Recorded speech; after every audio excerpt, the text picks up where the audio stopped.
एक gift box में 10 कड़े हैं, कॉमा पहले 4 कड़ों का औसत भार 30 ग्राम है, कॉमा और बाकी 6 कड़ों का औसत भार 31 ग्राम है। सभी कड़ों का कुल औसत भार ज्ञात कीजिए।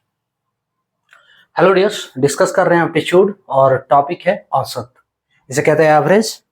प्रश्न आरआरबी आरपीएफ 2018 का है। आरआरबी आरपीएफ 2018 में इसको पूछा था।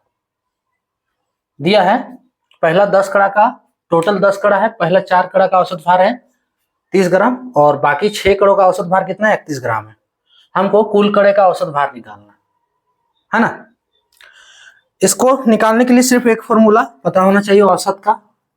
देखो किसी का औसत हम कैसे निकालते हैं, मान लो कोई संख्या है, तो अगर संख्या का औसत निकालना हो, संख्या का औसत अगर निकालना हो तो उसके लिए फॉर्मूला है जितना संख्या है, ठीक है, जितना संख्या है उसको जोड़ दो, है ना। तो अगर कहे तो संख्याओं का योग, संख्याओं का योग बटे उसको डिवाइड कर दो किससे, जितना संख्या है, यानी कि कुल संख्या, कुल संख्या। ये हो गया औसत। अगर इंग्लिश में इसका फॉर्मूला चाहो एवरेज इक्वल्स टू देखो संख्याओं का योग तो sum of number by total number, ठीक है। इसी फॉर्मूला का हम यूज करेंगे। अब 10 को कड़ा दिया है, कुल कड़ा कितना है 10 को, ठीक है, 10 कड़े हैं। पहले 4 कड़ों का औसत भार 30 ग्राम है। हम क्या करते हैं, 4 कड़ों का औसत भार निकालते हैं, ठीक है। तो 4 कड़ों का औसत भार क्या होगा, 4 कड़ों का औसत भार, तो औसत निकाल रहे हैं यानी कि, है ना, औसत भार। तो क्या होगा, कड़ों का भार, है ना, कड़ों का भार बटे कड़ों की संख्या, कड़ों की संख्या। अब देखो 4 कड़ों का औसत भार दिया हुआ है ऑलरेडी, कितना दिया है 30 ग्राम, और 30 ग्राम बराबर कड़ों का भार, यानी कि कड़ों का भार हमको निकालना है, कड़ों का भार बटे कड़ों की संख्या। कड़ों की संख्या कितना है 4 गो है, तो 4 से इसको डिवाइड कर दो। सो कड़ों का भार कितना निकल गया, आप चाहो तो यहां 4 लिख सकते हो, 4 कड़ों का भार, ठीक है। सो 4 कड़ों का भार, क्योंकि 4 गो का औसत दिया है, औसत भार 4 कड़ों का औसत भार दिया है, तो 30 इक्वल्स टू हो गया 4 कड़ों का औसत भार बटे 4, ठीक है। सो 4 कड़ों का औसत भार कितना हो गया 30 गुने, कोना कोनी गुना करेंगे, 30 गुने 4। सो आप चाहो तो यही गुना कर दो इसको, 30 गुने 4 बराबर, नहीं तो रहने दो, इसको आप इक्वेशन ए मान के छोड़ सकते हो। दूसरा कंडीशन क्या दिया है, 6 कड़ा जो बच रहा है उसका औसत भार, तो 6 कड़ों का औसत भार, 6 कड़ों का औसत भार, औसत भार, ठीक है। फिर वही फॉर्मूला, कड़ों का भार बटे कड़ों की संख्या,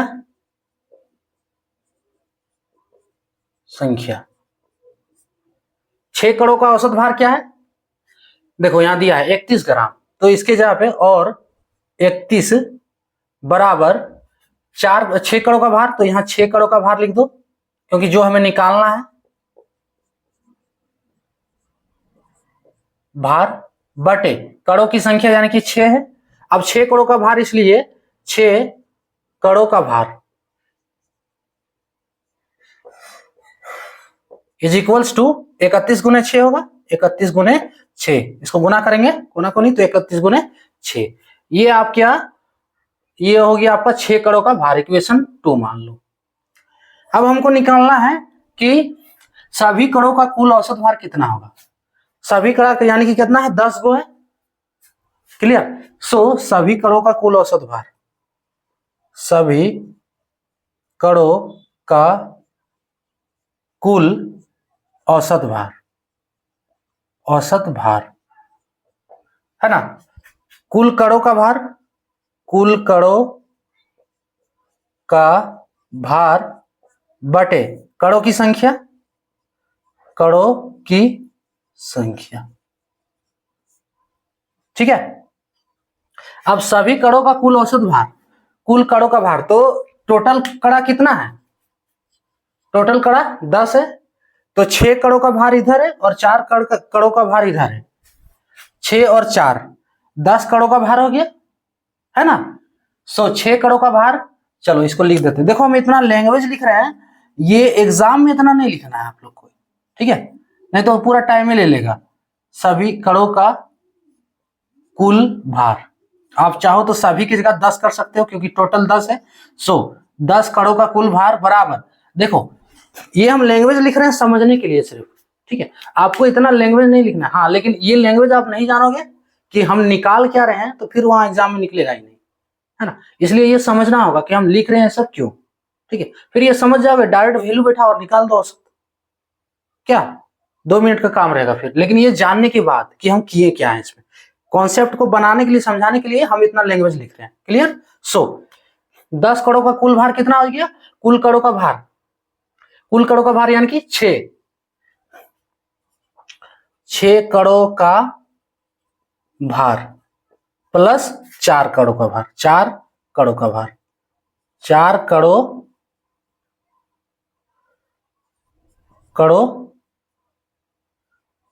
का भार। समझ में आ रहा है। अरे टोटल 10 को कड़ा है ना, तो एगो में 6 कणों का भार निकाल चुके हैं और दूसरा जो है 4 कणों का भार, दोनों निकाल चुके हैं अलग अलग, बटे कणों की कुल संख्या यानी कि 10।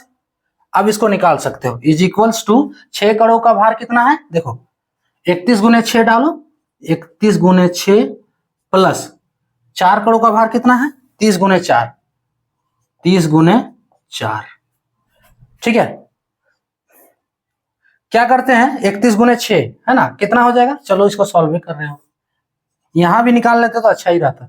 सो इसको सॉल्व करते हैं तब, ये अब नहीं निकालें तो 6 के 6 और 6 दिया 18, 186 प्लस ये 0 और 4 दिया 12 बटे यहाँ 4 नहीं 10 होगा ना, टोटल 10 हुआ, 6 के 6 6 18। अब इसको जोड़ो बटे 10 इज इक्वल्स टू 6 हो गया, ठीक है, और 8 और 2 10, 1 1 2 और 1 3, 306 बटे 10। इसको काटोगे तो कितना आ गया, 30.6 आएगा आपका, 10 से काटोगे तो 30.6, यानी कि इसका फाइनल आंसर हो गया। जो 10 कड़ा का कुल भार कितना आ गया,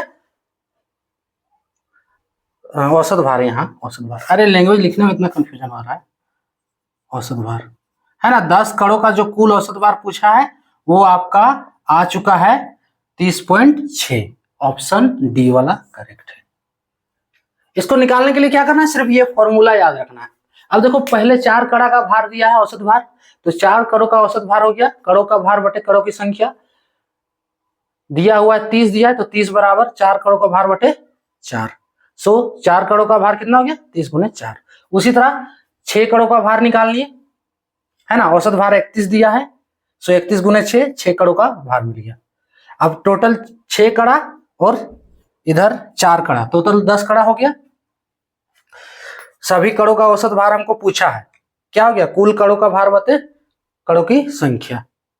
सो कुल कड़ा कितना हो गया, 6 कड़ा और 4 कड़ा, दोनों को जोड़ देना है, 10 कड़ा का भार मिल गया हमको, और 10 कड़ा का भार यहाँ निकाले हुए, देखो 6 कड़ों का औसत भार कितना है, ये वाला है, और 4 कड़ों का औसत भार ये वाला है, दोनों वैल्यू बैठा दो, निकालें जो, उसके बाद बटे कुल कड़ा कितना है 10 बटे 10 कर दो, इसको सॉल्व करोगे 30.6 फाइनली इसका आंसर होगा। क्लियर, तो ये था टॉपिक।